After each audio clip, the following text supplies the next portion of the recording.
नमस्कार, मैं Sonali Kulkarni crime petrol सतर्क में आपका स्वागत करती हूँ।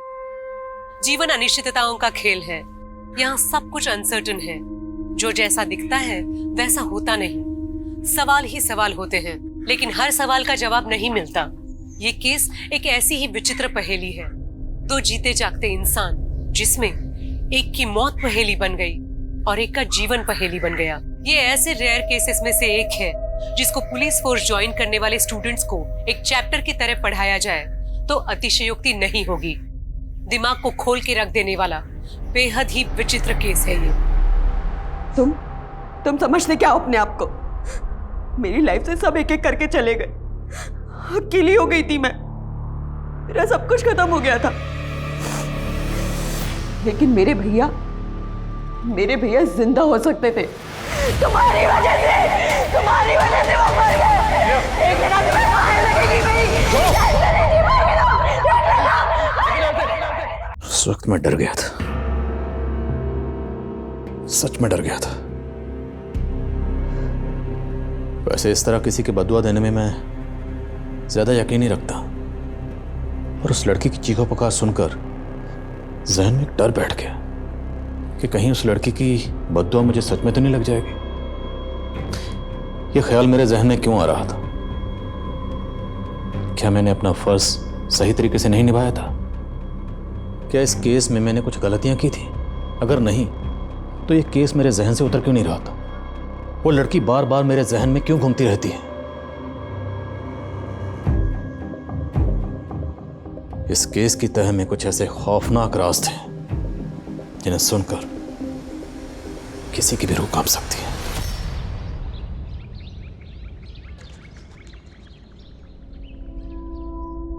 जब लोगों की भीड़ में भी आपसे कोई हालचाल पूछने वाला, आपके दिल की बात करने वाला ना हो, तो लोग अकेले से हो जाते हैं। पर मैं अकेली होकर भी अकेली नहीं थी। कोई तो है मेरा, पर कहाँ? शायद आज वो मुझे मिल जाए। श्रेया, ओह गॉड श्रेया, कितने सालों के बाद देखा तुझे। कैसी है यार तू? आप कौन? मजाक मत करो। मैं क्या थी तुम्हारी स्कूल में, भारतीय स्कूल, और मैंने तो सुना है तू भारतीय स्कूल में टीचर बन गई। मैं टीचर नहीं हूँ। आई थिंक आपको कोई गलतफहमी हुई है। श्रेया देख, तू ऐसे इग्नोर नहीं कर सकती मुझे। मैंने कहा ना आपको, मैं नहीं जानती।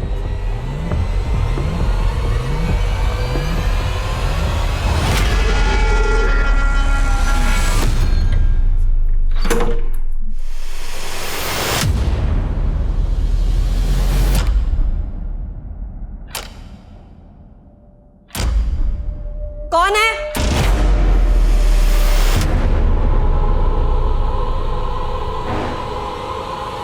कौन हो तुम लोग? रुक, इसको पकड़, रुक, पकड़ इसको, पकड़ इसको, पकड़। छोड़ इसको, कोई और आ गया तो मुसीबत हो जाएगी, निकलते हैं यहाँ से।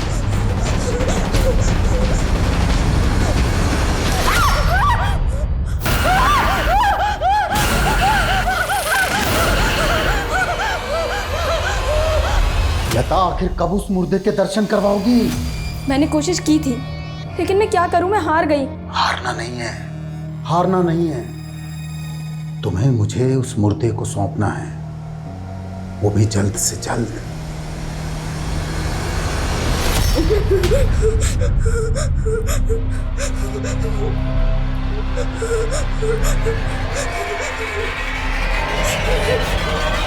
हेलो, क्या? नहीं तुम मत आओ, मैं आऊंगी। मेरा पति घर पे है, ठीक है? बाय। क्यों? फिर अपने एक्स के पास जा रही हो?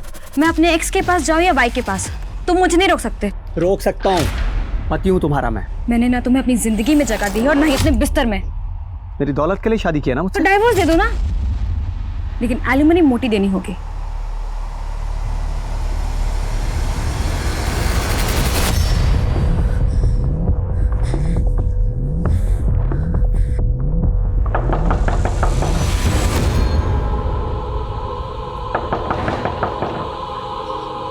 कौन है? श्रेया, मैं अविनाश।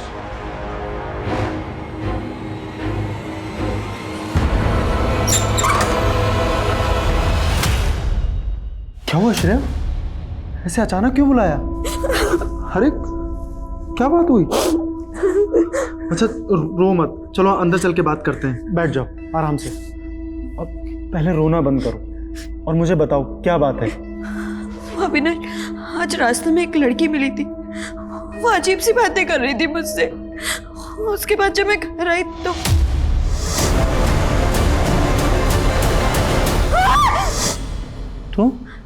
तो क्या हुआ? और कैसी लड़की? किसकी बात कर रही हो? कुछ नहीं, मैं बहुत अकेलापन महसूस कर रही थी, इसलिए मैंने तुम्हें कॉल किया। हाँ तो अच्छा किया ना श्रेया। हाँ, डोंट क्राई, डोंट क्राई, मैं आ गया ना। हाँ अविनाश, तुम मुझे कभी छोड़कर तो नहीं जाओगे ना? कैसी बात कर रही हो Shreya? I want to marry you.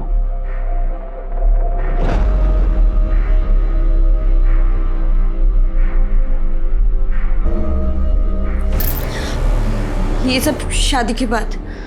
Shreya, तुम कितने पुराने ख्यालात वाली लड़की हो, एकदम 1970s की।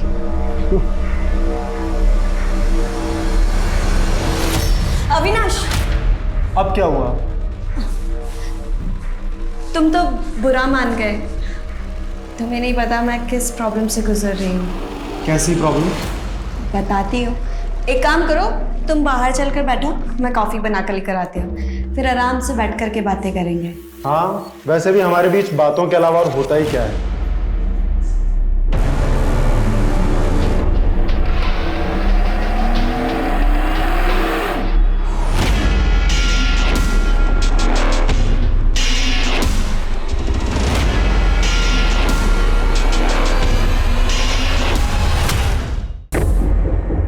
संभाल के।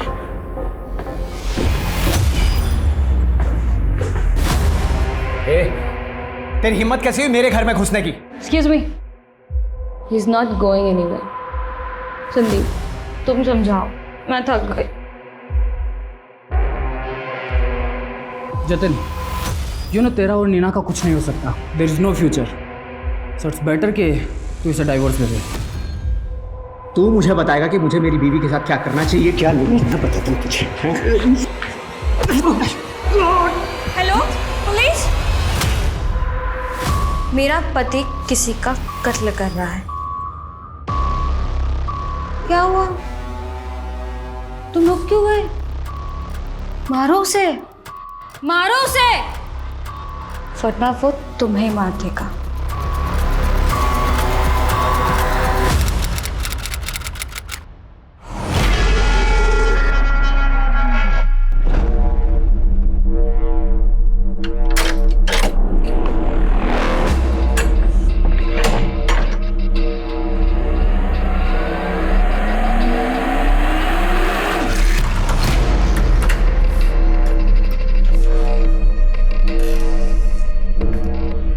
सॉरी, लेट हो गई ना। आपके लिए पिज़्ज़ा लेने लग गई थी मैं। वैसे आपको पता है, अविनाश ने मुझसे मिलना बंद कर दिया है। आपको तो ये अकेलापन काटने को नहीं दौड़ता होगा ना? अब ऐसे रिएक्ट मत कीजिए, मुझे पता है आप भी अकेले हो, तभी तो हमारा रिश्ता बना है ना? ये लो, खाओ।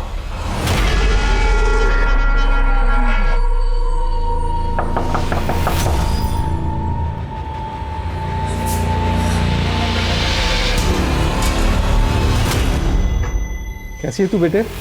पापा, आप यहाँ क्या कर रहे हैं? Leave me alone. अरे बात तो पापा से इतना नाराज नहीं होते बेटा। आज मैं तेरी और तेरे भाई की सारी शिकायतें दूर कर दूंगा। बुला उसको तू। जतिन, भैया यहाँ नहीं है। क्यों, कहाँ गया वो? पता नहीं, आपकी वजह से भैया ने मुझे अकेला छोड़ दिया। और वैसे भी आपको कौन सी हमारी पड़ी है? आप जाइए अपनी उस गर्लफ्रेंड के पास, जाइए जाइए यहाँ मुझे से। बात करनी है श्रेया। मुझे आपसे कोई बात नहीं करनी अरे है। क्या कर रही तू? मुझे सुन तो सही। अरे बात तो सुन मेरी श्रेया।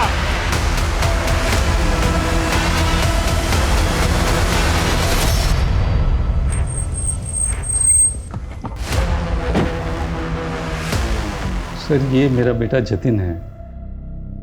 ये अचानक कहाँ गायब हो गया कुछ पता नहीं चल रहा है। मेरी बेटी इसे कई महीनों से ढूंढ रही है लेकिन कुछ पता नहीं चल रहा है।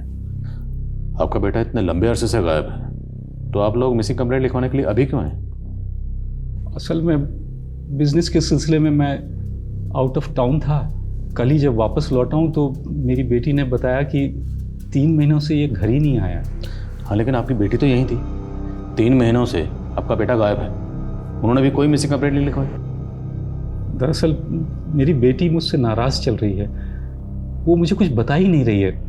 मुझे कुछ सही नहीं लग रहा है। कहना क्या चाहते हैं? साफ साफ बताइए, क्या चाहते हैं? सर मैं चाहता हूँ कि आप मेरी बेटी से बात करें तो शायद वो कुछ बताए।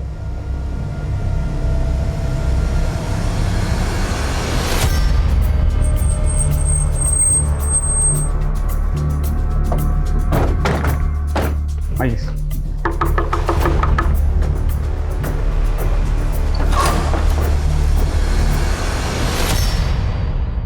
आपका भाई पिछले 3 महीने से गायब है। आपको ज़रा भी फिक्र नहीं है कि आपका भाई कहाँ है? आपने पुलिस में रिपोर्ट भी नहीं लिखवाई। आपके पापा आए तब इन्होंने रिपोर्ट की, आपने क्यों नहीं लिखवाई? क्योंकि सर भैया मिसिंग है ही नहीं।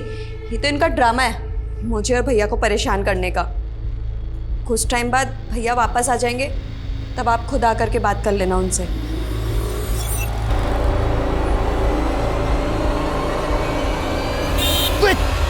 अरे देख के चलाओ यार। अरे कौन हो आप? अरे लेकिन मुझे क्या? अरे हो कौन? अरे कौन? छोड़ो मुझे। कहाँ ले जा रहे हो? बचाओ। ये चक्कर कुछ समझ में नहीं आ रहा। भवानी जी कह रहे हैं कि बेटा 3 महीने से गया है, लेकिन बेटी कह रही है कि जतिन गायब नहीं है। वो जहाँ कहीं भी गया है अपने आप आ जाएगा। आखिर ये चक्कर है क्या? पता करो, ये जतिन वाकई गायब है या मामला कुछ और ही है। जब तक जतिन यहाँ नहीं आ जाता मैं यहीं हूँ, कहीं नहीं जाऊंगा। और सुन, ये घर मेरा है और तू मुझे यहाँ से नहीं निकाल सकती।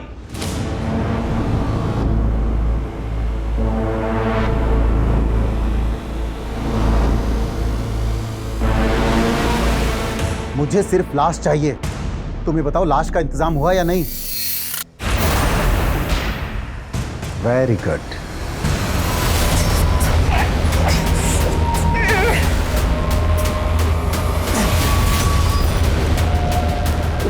क्यों पकड़ के लाया मुझे यहाँ? देखो तुम्हें जितना पैसे चाहिए मेरे पापा तुम्हें दे देंगे, तो प्लीज प्लीज मुझे छोड़ दो।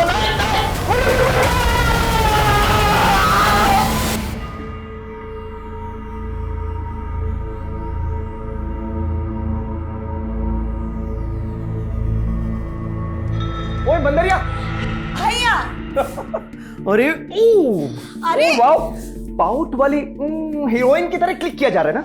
अच्छा वैसे सच सच बता, ये फोटो बॉयफ्रेंड रवीश को भेज रही है? भैया आप मेरी इतनी जासूसी क्यों कर रहे हो? अरे भाई हूँ तेरा, जासूसी तो करनी पड़ेगी ना। अच्छा एक बात बता, सच में शादी करना चाहती है उससे? हाँ पर टीचर बनने के बाद। अरे वाह, पापा से बात करूं? नहीं नहीं नहीं, पापा से बात तो करनी पड़ेगी ना। मैंने बोला आपको बात करने अरे की। बहन की शादी की बात है तो मतलब मुझे करना नहीं तो पड़ेगा ही, लेकिन नहीं, आओ। ओए संभाल। ये गिफ्ट कौन लाया? पापा आप लेकर आइए गिफ्ट। ओए ये गिफ्ट मैं लाया हूँ। फिर तो नहीं चाहिए, रख लो अपना गिफ्ट अपने पास। पापा हमेशा भैया ना गिफ्ट देकर के रिटर्न गिफ्ट मांगते हैं। पापा बोलो इसे कुछ। तो दे देना तू भी भाई को रिटर्न गिफ्ट। नहीं पापा, मुझे नहीं देना इनको गिफ्ट। और वैसे भी जब से माँ गई है ना, भाई बहुत इरिटेटिंग हो गए हैं। अब भी बताता हूँ पापा, ये गिफ्ट पकड़ो। मैं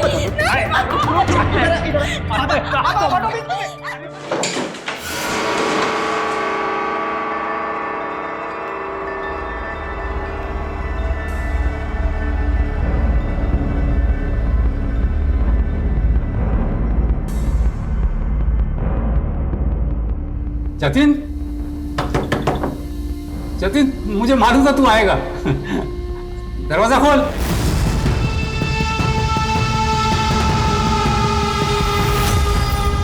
पापा आप यहाँ क्या कर रहे हैं? जतिन आया है, आवाज सुनी मैंने उसकी।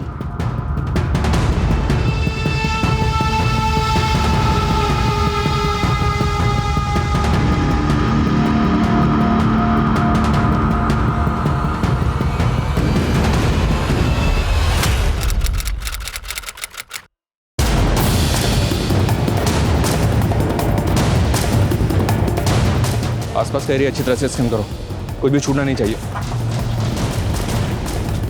जैन सर, सुबह एक राहगीर ने भवानी सिंह की लाश को कार में देखा था, और ये वही भवानी सिंह है जिसने 3 दिन पहले अपने बच्चे की मिसिंग कंप्लेंट लिखवाई थी।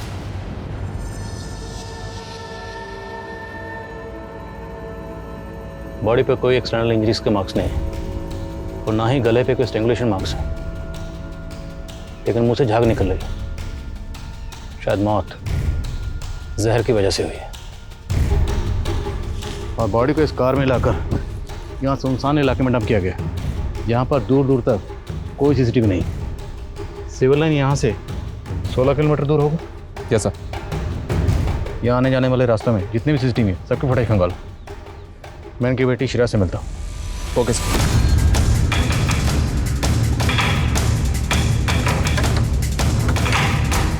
इस तरह ताला लगा के आखिर श्रेया कहाँ गई होगी? ये सीसीटीवी फुटेज चेक करो सर, और आसपास कोई पड़ोसी है तो बुलाओ उसे। Okay sir. जी हाँ सर, भवानी जी भी कल रात को यहीं थे। वो श्रेया का बर्थडे था तो उसने मुझे भी बुलाया था। इनफैक्ट सर, उसने बताया था कि उसका भाई जतिन भी आने वाला है पार्टी में। तो जतिन आया था?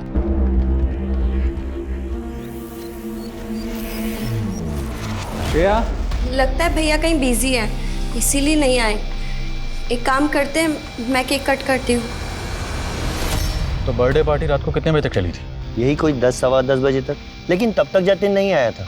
अच्छा, आपने जतिन को इस घर में आखिरी बार कब देखा था? सर, जतिन को देखे हुए तो एक लंबा अरसा हुआ। वो शादी के बाद से ही यहाँ से शिफ्ट हो गया था। जतिन शादीशुदा? जी हाँ सर, वो यहीं अपनी बीवी के साथ में हरिनगर में कहीं रहता है। हरिनगर में एग्जैक्टली कहाँ रहता है, कुछ आइडिया आपको? आई एम सॉरी सर, ये तो मुझे कोई जानकारी नहीं। सर, आप यहाँ? हमें आपके फादर की लाश मिली कुतुब रोड पर।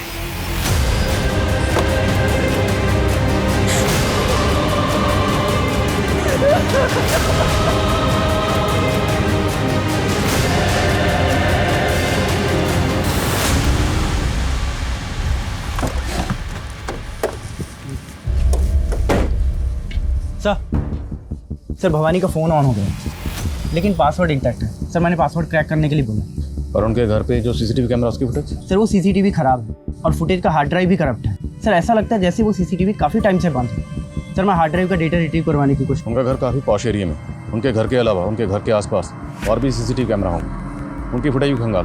Okay sir. Sir, primary postmortem report में सामने आया कि भवानी की मौत पॉइजन की वजह से हुई है। ये देखें सर, और लाश मिलने के तकरीबन 12 घंटे पहले उसकी मौत हो चुकी थी। 12 घंटे पहले मतलब श्रेया की बर्थडे वाले रात 11 से 12 के बीच में। और पड़ोसी ने बताया था कि बर्थडे पार्टी तकरीबन रात को 10 बजे तक चली थी। और एक बात सर, भवानी की कार में जो पानी की बोतल मिली थी, ये पॉइजन उसी में मिला हुआ था। कहीं ऐसा तो नहीं सर कि भवानी ने किसी हताशा में सुसाइड कर लिया? देखते हैं डिटेल पोस्टमार्टम रिपोर्ट क्या कहती है। अरे एक बात समझ में नहीं आई, भवानी ने हमें ये क्यों नहीं बताया कि उनका बेटा जतिन शादीशुदा है? राइट सर, और श्रेया भी इस कंडीशन में नहीं है कि उससे इंक्वायरी की जाए। काफ़ी गहरे सदमे में है। फिर भी पता करवाता हूँ कि जतिन अपनी पत्नी के साथ हरिनगर में कहाँ रहता था। और ये भी पता करो कि पॉइजन कहाँ से खरीदा गया। भवानी एक अच्छे खासे बिजनेसमैन थे जिनकी अपने बच्चों से बनती नहीं थी। बेटा जतिन गायब कहाँ है? इस जतिन को ढूंढो। मुझे लगता है जतिन इस केस का अहम किरदार है।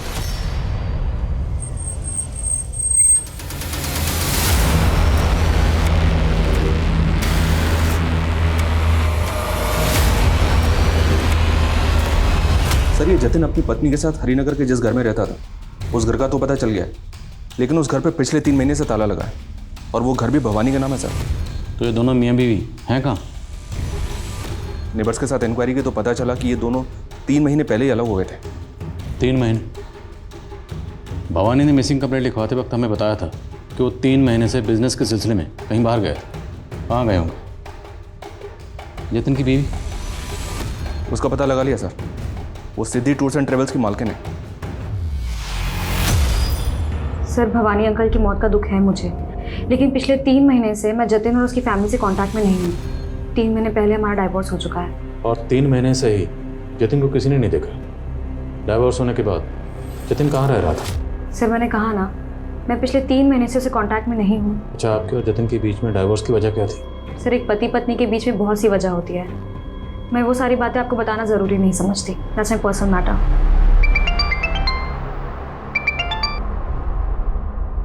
विकास, सर श्रेया के घर से थोड़ी दूर कर्नल शमशेर सिंह का घर है। सर मैंने उनके घर की सीसीटीवी फुटेज चेक की है। सर श्रेया की बर्थडे वाली रात वहाँ से एक आदमी कंबल ओढ़कर भागते हुए दिखाई दिया। सर उसी फुटेज में थोड़ी देर बाद भवानी जी की कार भी वहाँ से जाते हुए दिखाई दी। सर ऐसा लग रहा है जैसे भवानी जी उस आदमी के पीछे अपनी कार लेकर गए हों।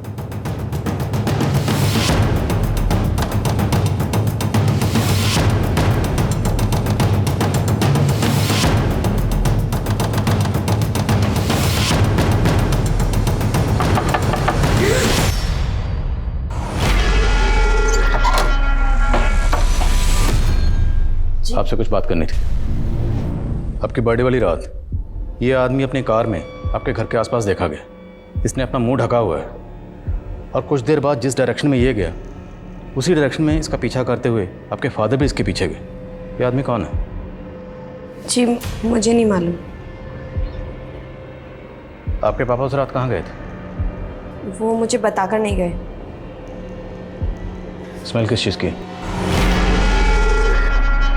स्मेल किस चीज़ की? वो मैं पूजा कर रही थी तो अगरबत्ती की होगी। किस तरह तरीके से? ना धुआं अगरबत्ती का? सर उधर मेरा पूजा घर है। खड़िए सामने से, आज खड़े चलिए। सर वो पूजा घर है, आप ऐसे एंटर नहीं कर सकते हैं।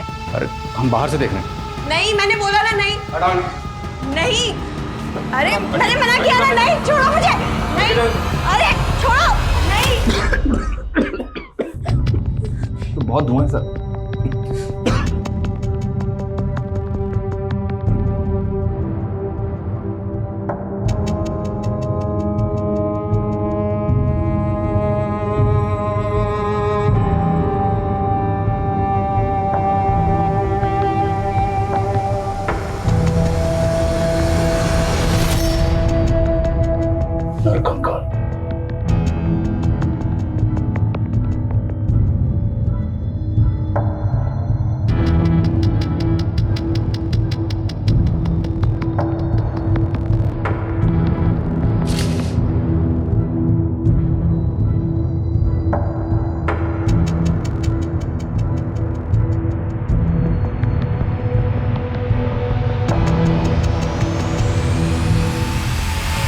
माथुर सारी चीजें कस्टडी में लो। कंकाल किसका है? मुझे नहीं मालूम सर। कैसे नहीं मालूम? तुम्हारे घर में कंकाल पड़ा हुआ है, तुम्हें नहीं मालूम किसका कंकाल है? बोलो। कहीं ऐसा तो नहीं जतिन मर चुका और तुम सबको बेवकूफ बना रही हो? वो भैया नहीं है, भैया मरे नहीं है, वो जिंदा है। वो वापस आएंगे। तो फिर ये कंकाल किसका? वो सर 3 महीने पहले।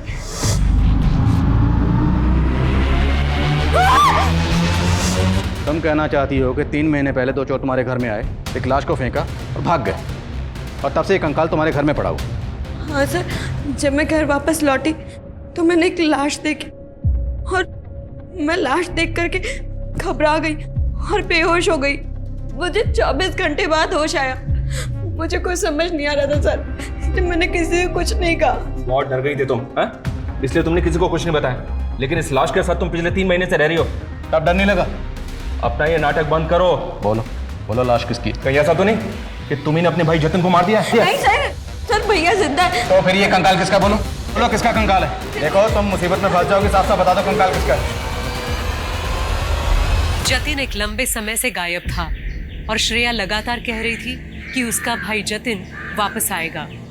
तो सवाल और भी गहरा हो रहा था कि श्रेया जिस कंकाल के साथ रह रही थी वो वाकई जतिन का कंकाल होगा या किसी और का?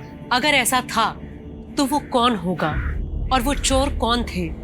क्या वो इस हत्या के राज सुलझा सकते थे? और जतिन और श्रेया के पिता की हत्या हुई थी या वो आत्महत्या थी?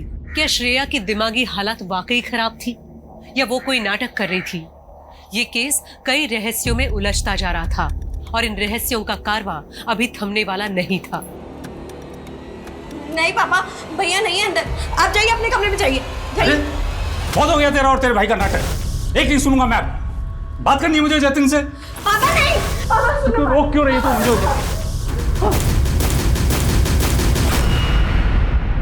आई एम श्योर सर, ये श्रेया नाटक कर रही है और अपने नाटक में हमें उलझाने की कोशिश कर रही है। उसकी वो चोरों वाली कहानी वो पक्की झूठी है सर। क्योंकि सर वो कम्बल वाला आदमी सीसीटीवी में दिखा है। उस एरिया में इंक्वायरी की तो पता चला कि वो आदमी पहले भी 2-3 बार खुद को कम्बल से लपेटे हुए वहाँ से जाते हुए दिखा है। और श्रेया तो उस आदमी को पहचानने से मना कर रही है। वो तो कह रही है उस आदमी को जानती नहीं। उस घर में जो हमें डॉल मिली उसमें कुछ रिकॉर्डिंग बजती है। ये लड़की कहीं किसी जादू वादू के चक्कर में तो नहीं पड़ी थी। डिटेल निकलवा इसकी। मुमकिन है ये लड़की हमसे वाकई कुछ छुपा रही हो और ये अपने पिता भवानी की मौत का राज भी जानती है। राइट सर, बस ये जतिन के गायब होने का राज समझ में नहीं आ रहा है, क्योंकि वो लगातार इस बात को बोल रही है वो स्केलेटन जतिन का नहीं है। एक काम करो, उस कंकाल का डीएनए भवानी के डीएनए से मैच करवा के देखो। कंफर्म हो जाएगा कि जतिन वाकई कहीं गायब है या वो कंकाल जतिन का।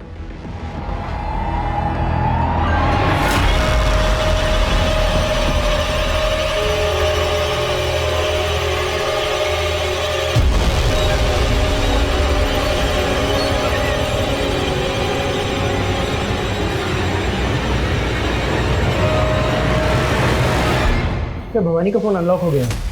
कॉल हिस्ट्री में उन्होंने लास्ट कॉल रात को 11 बजे सुनीता को किया था। अब तो 11 बजे।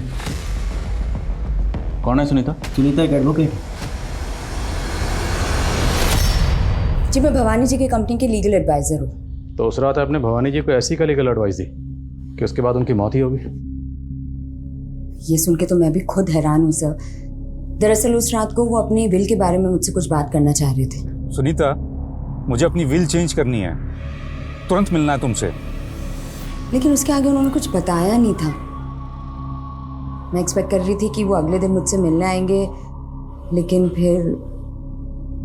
तो उनकी पहली विल में ऐसा क्या लिखा था जिसे वो चेंज करवाना चाहते थे? सर उनकी पहली विल के मुताबिक उनकी मौत के बाद उनके बेटा, उनकी बेटी और उनके भाई तीनों ही बराबर हकदार थे उनकी प्रॉपर्टी में।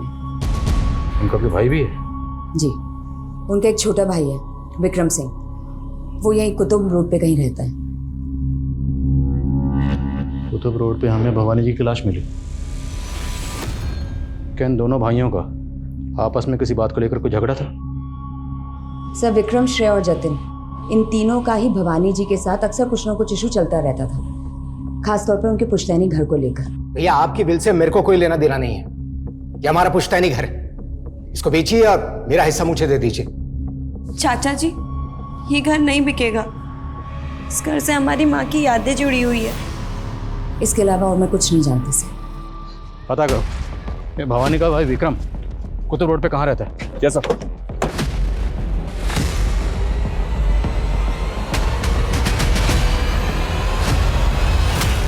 हेलो श्रेया, मैं डॉक्टर उषा। डॉक्टर, मैं बीमार नहीं हूँ, प्लीज़ मुझे जाने दीजिए, please leave me.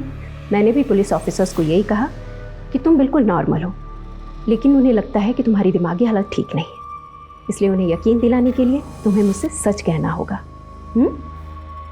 Okay? Sir मैं श्रेया के बारे में पता कर रहा था, तो पता चला कि श्रेया 2 महीने पहले तक ज्ञान भारती स्कूल में टीचर थी। सर उसने उसी स्कूल से पढ़ाई भी की थी, लेकिन सर अचानक से उसने टीचिंग की जॉब से रिजाइन कर दिया था। रिजाइन की वजह? सर एग्जैक्ट वजह तो पता नहीं चली है, लेकिन सर स्कूल स्टाफ का कहना है कि कुछ अरसे से उसे भूलने की आदत हो गई थी। सर प्यून ने बताया कि वो संडेज को भी स्कूल आ जाया करती थी और स्कूल का गेट बंद देखकर उसे याद आता था कि आज छुट्टी है। तो क्या इस लड़की की दिमागी हालत वाकई इतनी खराब है? उसका भाई जतिन, कुछ पता चला कहाँ? सर जतिन कहाँ है ये तो कुछ पता नहीं चला, लेकिन सर ये बात पता चली है कि जतिन अपने फादर के बिजनेस में इन्वॉल्व नहीं था, वो एक स्पर्म डोनर था। Sperm donate? अरे मेरी पहले ही हालत खराब है और तू स्पर्म डोनेट करने की बात कर रहा है? रख फोन। सर जिस क्लिनिक को वो स्पर्म डोनेट करता था मैंने वहाँ भी पता किया, पिछले 3 महीने से जतिन वहाँ भी नहीं गया। जतिन की बीवी नीना खुद इतने बड़े बिजनेस की मालकिन है और ये बंदा स्पर्म डोनेट करता था। ये जोड़ी कुछ समझ में नहीं आ रही। सर जतिन की बीवी नीना का एक संदीप नाम के आदमी के साथ अफेयर था, वो भी शादी के पहले, और ये संदीप अब नीना के बिजनेस में भी इन्वॉल्व है।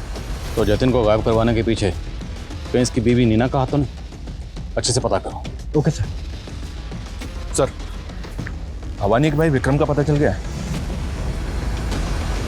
सर उस कंकाल के बारे में मैं कुछ नहीं जानता, मैं तो मिला भी नहीं था जतिन से काफ़ी दिनों से। हाँ, उस रात को भवानी भैया ने बुलाया ज़रूर था मुझे श्रेया की बर्थडे पर, लेकिन मैं जा नहीं पाया था। आपके भाई की लाश आपके घर से महज 1.5 किलोमीटर दूर मिली। हो सकता है वो आपसे मिलने आए हों, आप दोनों मिले, आप दोनों में किसी बात को लेकर कहा सुनी हुई और आपने अपने। नहीं सर, क्या कह रहे हैं आप? मैं उनसे नहीं मिला था। तो फिर आपके भाई उस एरिया में क्या करने गए थे? सर मुझे नहीं पता सर, वो सिर्फ मेरे भाई नहीं थे, बाप जैसे थे। तभी तो अपने बेटा बेटी के साथ में मुझे बराबर का हिस्सेदार बनाया था। हिस्सेदारी दी होगी, लेकिन फिर भी वो सिविल लाइन वाला पौष घर वो आपके हिस्से में नहीं आ रहा था। सर उसका मुझको कोई मलाल नहीं था। मैं तो श्रेया और जतिन की खुशी चाहता था। भैया अगर बच्चे नहीं चाहते तो ये घर मत बेचिए ना। ये घर भाभी की आखिरी निशानी है, यही समझ के इनकी बातों का सम्मान कीजिए। उल्टा भैया खुद चाहते थे कि वो घर बिक जाए और श्रेया और जतिन उनके साथ में अजमेर शिफ्ट हो जाएं। अजमेर? यस सर, वहाँ पे भी भैया की एक कोठी थी जो अब उस सुनीता ने अपने नाम करवा ली। सुनीता एडवोकेट? Yes sir. वो आपके भाई की कंपनी में लीगल एडवाइजर। आपके भाई अपनी कोठी उसके नाम क्यों करेंगे? सर आप उसको नहीं जानते, बहुत पहुंची हुई चीज़ है। उसी के प्यार में पड़कर भैया अपने बाल बच्चों को भूल गए थे। भाभी के मरने के बाद में बिल्कुल ध्यान ही नहीं दिया अपने बच्चों पर। बेचारे कई कई दिन अकेले रहते थे। अब तो बाप का साया भी उठ गया उनके सर से। सर मैंने कोई मैनिपुलेशन नहीं किया था।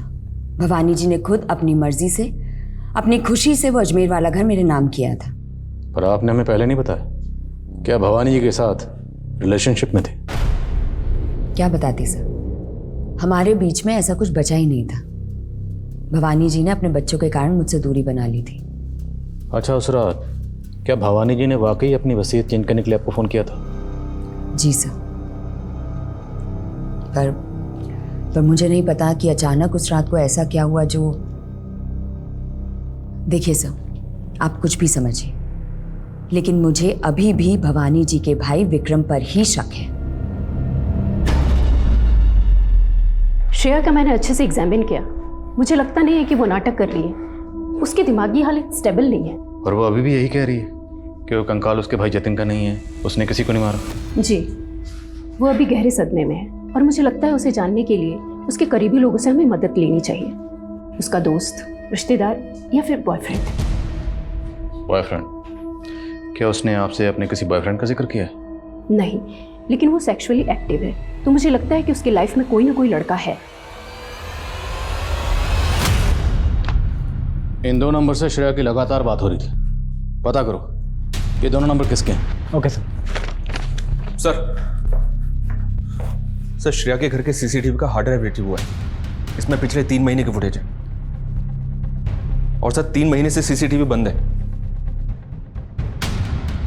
सर इस दिन श्रेया मेन डोर से घर के अंदर दाखिल हुई, तब घर पे ताला लगा हुआ था।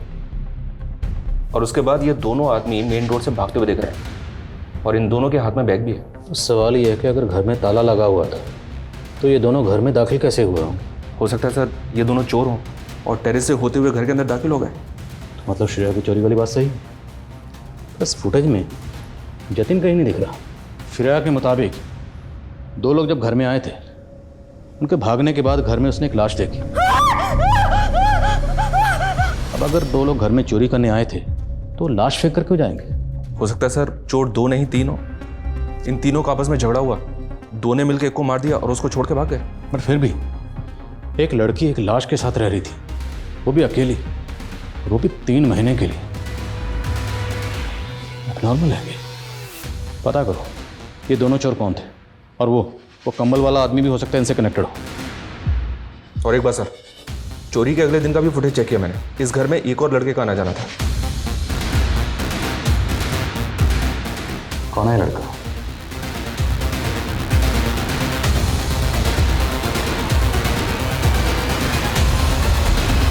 सर मैंने उन दोनों चोरों का पता कर लिया है जिन्होंने श्रेया के घर में चोरी की थी। ये दोनों सोनू और बंटी नाम के हिस्ट्री शीटर हैं और चोरी और फरेब के आरोप में एब्सकॉन्डिंग है। लेकिन सर इन दोनों से कनेक्टेड जो तीसरा चोर है उसका पता नहीं चल रहा है। खबरों को काम पे लगाओ, ढूंढो ने। अब इन चोरों से ही हमें इस केस के ताले की चाबी मिलेगी। सर आपने जिन 2 नंबर्स के बारे में पता करने के लिए कहा था, मैंने उनके बारे में पता किया। ये देखिए सर, उनमें से एक नंबर इस अविनाश का है और एक इस रविश का। ये अविनाश तो वही है ना जो हमें श्रेया के घर के सीसीटीवी फुटेज में दिखा था? जी सर, NSA पुलिस स्टेशन बुला लिया है। लेकिन सर ये रविश 3 महीने पहले कनाडा शिफ्ट हो गया। 3 महीने पहले? इस केस में 3 महीने का चक्कर क्या है? जतिन गायब हुआ 3 महीने पहले, जतिन के फादर 3 महीने से टूर पर थे, और अब ये रविश ये 3 महीने पहले कनाडा शिफ्ट हुआ। सर मैं श्रेया का दोस्त अविनाश हूँ। मैं पहले उससे मिलने उसके घर जाता था। लेकिन काफ़ी टाइम पहले ही हम दोनों का ब्रेकअप हो गया था। तो जब तुम श्रेया से मिलने उसके घर जाते थे तो वहाँ एक लाश थी, तुमने उस लाश को कभी नहीं देखा? लाश? कैसी बात कर रहे हैं सर? तो तुम कहना चाहते हो तुम्हें उस लाश के बारे में कुछ नहीं पता, तुमने कभी नहीं देखी उस लाश को? नहीं सर, मैंने कभी कोई लाश नहीं देखी। तुम्हारा श्रेया से ब्रेकअप क्यों हुआ? सर उसके बहुत मूड स्विंग्स होते थे सर। कभी लगता था वो मुझसे बहुत प्यार करती और कभी लगता था कि वो मेरी होकर भी कभी मेरी नहीं हो पाएगी। सर वो मुझे कभी समझ ही नहीं आई। तो बिना समझे उसके साथ फिजिकल रिलेशन बना लिया? क्या बात कर रहे हैं सर? वो तो मुझे कभी अपने नज़दीक भी नहीं आने देती थी। ये सब शादी के बाद। कि रविश कौन है, जानते हो उसे? हाँ सर। सर रविश तो श्रेया का एक्स बॉयफ्रेंड था, श्रेया ने बताया था मुझे, और उन दोनों के ब्रेकअप के बाद वो कनाडा शिफ्ट हो गया था। श्रेया, अच्छा तुम नहीं जानती कि जतिन कहाँ गया, लेकिन मैं जानना चाहती हूँ कि तुम्हारा किसके साथ फिजिकल रिलेशन था। घबराओ मत, मैं ये सीक्रेट रखूंगी। श्रेया देखो, क्या वो अविनाश था या रविश? श्रेया घबराओ मत। सर हमने ये तो कंफर्म कर लिया कि रविश कनाडा में है, लेकिन श्रेया से जैसे ही हमने फिजिकल रिलेशन की बात की तो वो डरने लगी। कहीं ऐसा तो नहीं सर कि स्कूल में श्रेया को कोई मोलेस्ट करता था और जिसकी वजह से परेशान होकर उसने स्कूल से रिजाइन कर दिया? हाँ, लेकिन इन सब बातों का श्रेया के घर में जो कंकाल मिला उससे या उसके बाद जतिन से क्या कनेक्शन? फिर भी स्कूल में सर एक बात पता चली है सर, मुझे लग रहा है कि इस बात का हमारे केस से कोई कनेक्शन हो सकता है। माथुर बात तो बताओ। सर जिस दौरान श्रेया के घर से चोरों को भागते हुए देखा गया था सर, उसी दौरान मॉर्चुरी से एक लाश भी गायब हुई थी। कहना क्या चाहते हो? सर हो सकता है कि किसी ने वो लाश चुरा कर श्रेया के घर पे डंप कर दी हो। राइट सर, लाश को वहाँ पे डंप करना एक प्लान भी हो सकता है श्रेया को फंसाने के लिए, और इस काम के लिए सोनू और बंटी जैसे दो चोरों का इस्तेमाल किया गया। ये दोनों चोर हैं कहाँ? कोई लीड? नहीं सर, उन दोनों का तो कुछ पता नहीं चला, लेकिन नीना के बॉयफ्रेंड संदीप के कॉल रिकॉर्ड्स में इस बलराम नाम के हिस्ट्री शीटर का नंबर मिला है। सर ये बलराम काफ़ी टाइम से एब्सकॉन्डिंग है।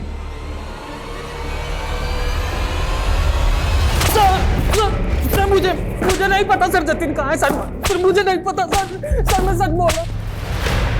तो नीना जी सब पता लगा लिया हमने। आपका जो बिजनेस है उसमें इन्वेस्टमेंट थी भवानी की। भवानी मतलब आपके ससुर। आपके ससुर की इन्वेस्टमेंट थी तो जाहिर सी बात है उसमें आपके शौहर जतिन का भी हक होगा। ससुर अब रहा नहीं, जतिन गायब है, तो उस बिजनेस की अकेली मालकिन कौन है? आप कहना क्या चाहते हैं? आपका जो बॉयफ्रेंड है ना संदीप, उसने सब कह दिया, सब बता दिया कि कैसे बलराम के जरिए जतिन को किडनैप करवाया था, और वो सब हुआ था आपके इशारे पर। सर मेरे और जतिन की शादी बस एक डील थी। जतिन के बाप को लगता था कि मुझसे शादी करके उनका स्पर्म डोनर बेटा सेटल हो जाएगा, इसलिए मैंने भी बिजनेस में इन्वेस्टमेंट की शर्त रख दी उनके सामने। पहले जतिन उसमें बराबर का पार्टनर था, उसके बाद जब बिजनेस सेटल हुआ तो मैंने जतिन को डाइवोर्स दे दिया। डाइवोर्स पेपर पे ज़बरदस्ती साइन करवाया, जतिन बाहर, पूरा बिजनेस आपका। सर लेकिन उसके बाद बलराम ने जतिन को छोड़ दिया था। हमें लगा था कि वो हमसे डर गया है, इसलिए पुलिस के पास भी नहीं गया। सर मुझे नहीं मालूम कि उसके बाद वो कहाँ गायब हो गया। गायब हो गया या गायब करवा दिया? सर मैं सच कह रही हूँ, मुझे नहीं मालूम जतिन कहाँ है। सर जनकपुरी की वो मॉर्चरी जहाँ से लाश गायब हुई थी, उस मॉर्चरी की इंचार्ज लता सिंह नाम की एक औरत है जिस पर उस लाश को गायब करने का आरोप लगा था। लता ने जनकपुरी पुलिस को बयान दिया सर कि उसने लाश गायब करके योगराज नाम के बाबा को दी थी, और ये बाबा इतना पावरफुल है कि जनकपुरी पुलिस उस पर कोई एक्शन नहीं ले पाई। लेकिन इस योगराज का श्रेया जतिन से क्या कनेक्शन? सर मैंने उनके चाचा विक्रम सिंह से बात की, उसने बताया कि योगराज बाबा एक टाइम पे श्रेया की माँ का गुरु हुआ करता था।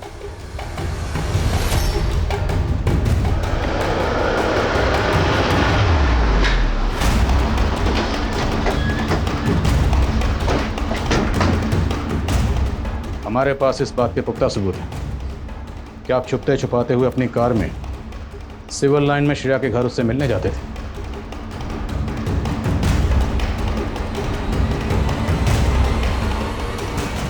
आप श्रेया से मिलने उसके घर क्यों जाते थे? मैं वहां श्रेया के भाई जतिन को जिंदा करने जाता था। What? जतिन मर चुका है? हाँ, श्रेया मेरी शिष्या की बेटी थी। एक दिन वो मेरे पास आश्रम में आई थी। बाबा जी, मेरी माँ का अटूट विश्वास था आप पर। उसने मेरे भाई को मार दिया। आपका तो पुलिस, पॉलिटिशियन सबसे संबंध है। आप प्लीज मुझे। इसके चक्कर में क्यों पड़ना श्रेया? तू जानती भी है मैं तेरे भाई को जिंदा भी कर सकता हूँ। मैंने उसे उम्मीद की किरण दिखाई थी। श्रेया ने क्या बताया था? उसके भाई जतिन को किसने मारा था? वो उसने नहीं बताया, पर मैं वहां श्रेया के भाई जतिन को जिंदा करने के रिचुअल्स पूरे करने जाता था।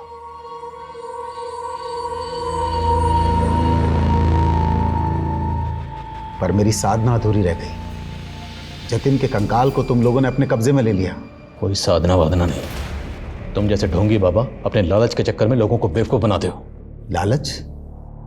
अगर मुझे लालच होता तो मैं मॉर्चुरी से वो लाश क्यों गायब करवाता? वो लाश कहाँ? उसे तो मैं जिंदा करके ही दुनिया के सामने लाऊंगा। मेरी शक्ति को पहचानो, मेरे चेले बन जाओ।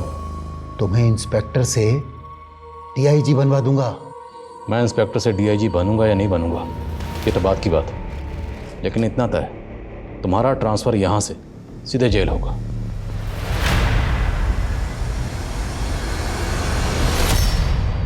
तुमने योगीराज को बताया था कि तुम्हारे भाई जतिन को किसी और ने मारा था।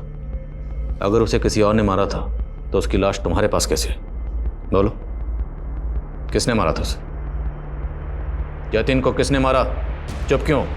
बोलो, उसकी लाश तुम्हारे पास कैसे आई? जतिन को किसने मारा? चुप क्यों? बोलो, उसकी लाश तुम्हारे पास कैसे आई? कहीं ऐसा तो नहीं कि तुमने ही अपने भाई जतिन को मारा? तुम समझते क्या हो अपने आप को? हाँ? मेरी लाइफ से सब एक एक करके चले गए। अकेली हो गई थी मैं। सब कुछ खत्म हो गया था मेरा। लेकिन मेरे भैया जिंदा हो सकते थे। जिंदा हो सकते थे वो, लेकिन तुम्हारी वजह से मेरा भाई जिंदा नहीं हो पाया। तुम्हें हाय लगेगी तुम्हें मेरी। कैसे जी नहीं पाओगे तुम? लेके जाओ इसे। Sir, are you okay? Sir, उस एरिया के कई केमिस्ट और किराना स्टोर में इंक्वायरी की तो फाइनली नारायण चौक के किराना स्टोर ने भवानी का फोटो आइडेंटिफाई किया। उसने कंफर्म किया कि भवानी ने खुद वो पॉइजन और पानी की बोतल खरीदी थी। ये सब बातें तो इसी की तरफ इशारा कर रही हैं सर कि शायद भवानी ने खुद ही जहर खा लिया हो। अगर भवानी ने वाकई खुदकुशी की है तो मुमकिन है उनको पता चल गया हो कि उनका बेटा जतिन मर गया है।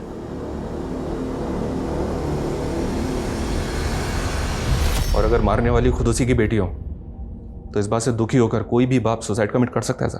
भगवान, क्या एक बहन अपने सगे भाई का कत्ल कर सकती है? वो कत्ल करने के बाद उसकी लाश को अपने घर में छुपा के रख सकती है इतने लंबे अरसे तक कि लाश गलकर कंकाल बन गई। इस बात पे यकीन करने को दिल नहीं कर रहा। सर, जतिन और श्रेया से जुड़ा हर शख्स तो यही कह रहा है, लेकिन सर श्रेया की एक दोस्त है ख्याति, उसका कुछ और ही मानना। मेरी आज उससे बात हुई है। क्या मानना उसका?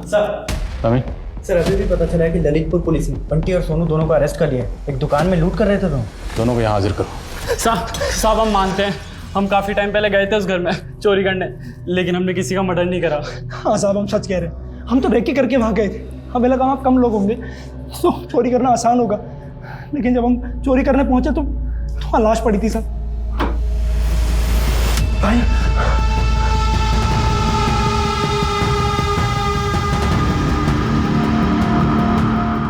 इसकी लाश पड़ी थी? हाँ सब यही था। हमने इसको 2 दिन पहले रेकी के वक्त वहाँ जिंदा भी देखा था, लेकिन जब हम चोरी करने पहुंचे तो वहाँ इसकी लाश पड़ी थी सर। माँ कसम साहब, आपने नहीं मारा इसको। सर, श्रेया मेरे बचपन की बेस्ट फ्रेंड थी और उसने अचानक से मुझसे दूरी बना ली क्योंकि जतिन ने कहा था कि वो मुझसे बात ना करे, और इसीलिए इतने सालों के बाद वो मुझसे मिली और उसने मुझे पहचानने से मना कर दिया। बचपन में ऐसा क्या हुआ था? श्रेया भूल हो गई। अच्छा, अब नहीं करूँगा बस। आप कहना चाहती हैं कि बचपन में जतिन ने श्रेया के साथ? सर, हो सकता है कि ये सिलसिला उनके बड़े होने के बाद भी चलता रहा हो। कैसे मुमकिन है? आई मीन, दोनों सगे भाई बहन। सर, मैंने देखा तो नहीं, लेकिन सर महसूस ऐसा ही होता था कि जतिन श्रेया को मोलेस्ट करता था।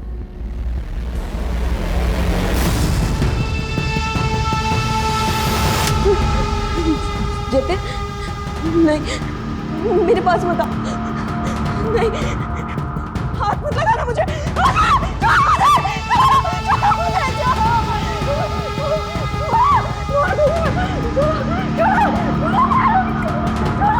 छोड़ो, मार डालूंगी मैं इसको।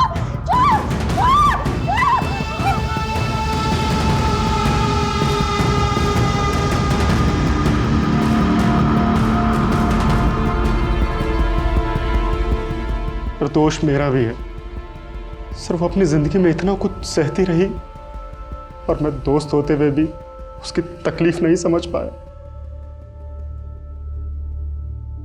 सर, आपकी थ्योरी जो भी हो, लेकिन जतिन वाकई ऐसा होता तो श्रेया को तो उससे नफरत हो जानी चाहिए थी, लेकिन वो चाहती थी कि वो जिंदा हो जाए और उसके लिए वो ड्रामा भी कर रही है। तो मुमकिन है कि वाकई जतिन ने श्रेया के साथ बचपन में कुछ गलतियां की और वो उन गलतियों को बार बार दोहरा रहा होगा और श्रेया उसे उन गलतियों को माफ़ करने के लिए, उनको सुधारने के लिए बार बार मौका दे रही होगी। जतिन तो शायद शादी करके अपनी ज़िंदगी में आगे बढ़ गया हो, पर शायद श्रेया नहीं बढ़ पाई। हालांकि उसकी ज़िंदगी में रविश और अविनाश जैसे दो लड़के आए, पर उसने किसी को भी अपने नज़दीक नहीं आने दिए। और दूसरी तरफ जतिन जब शादी में धोखा खाने के बाद वापस आया तो हो सकता है उसने श्रेया के साथ फिर से वही गलतियाँ, वही गुनाह दोहराने की कोशिश की। एक ऐसा गुनाह जिसकी कोई माफ़ी नहीं। श्रेया, ये आप क्या कर रहे हैं? श्रेया, छोड़ो। श्रेया, मेरी बात तो सुन। छोड़ो मुझे। छोड़ो, मेरी बात तो सुन। छोड़ो मुझे। आपने मुझसे प्रॉमिस किया था कि आप मेरे साथ ऐसी वैसी कोई हरकत नहीं करेंगे। छी। श्रेया, मेरी बात सुन। श्रेया, दरवाजा खोल। श्रेया, दरवाजा खोल दे।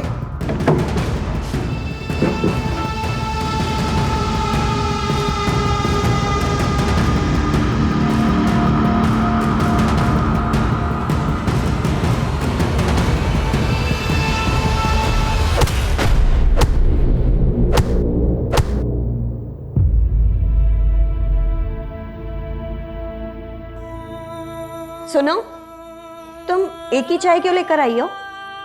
तुम्हें पता है ना भैया बैठे हैं यहाँ पर। जाओ, एक चाय और लेकर आओ। जाओ। हाँ भैया, क्या कह रहे थे आप? हाँ, ही सही बात है।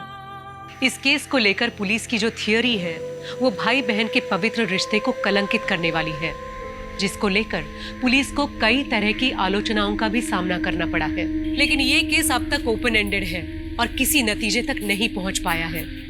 कानूनी जानकार केस को लेकर आज भी कई तरह की राय रखते हैं, जो अपने आप में एक गहन अध्ययन का विषय है, जिसमें कई सवालों के पुख्ता जवाब नहीं मिले। लेकिन इन अनिश्चितताओं की एक वजह एक मृत व्यक्ति को जिंदा करने का अंधविश्वास भी है, और ऐसे अंधविश्वास की जड़ें हमारे समाज में इतने गहरे तक उतरी हुई हैं कि अक्सर इन अंधविश्वासों में छिपे गुनाहों को छिपाया जाता है और कई केसेस अपने सही अंजाम तक नहीं पहुंच पाते। अब मैं सोनाली कुलकर्णी आपसे विदा लेती हूँ। आप अपना और अपनों का ख्याल रखिए। आप जानते हैं हम सब एक मुश्किल दौर से गुजर रहे हैं। कृपया मास्क पहने, सैनिटाइजर का इस्तेमाल करें और सामाजिक दूरी बनाए रखें। देखते रहिए क्राइम पेट्रोल सतर्क। जय हिंद।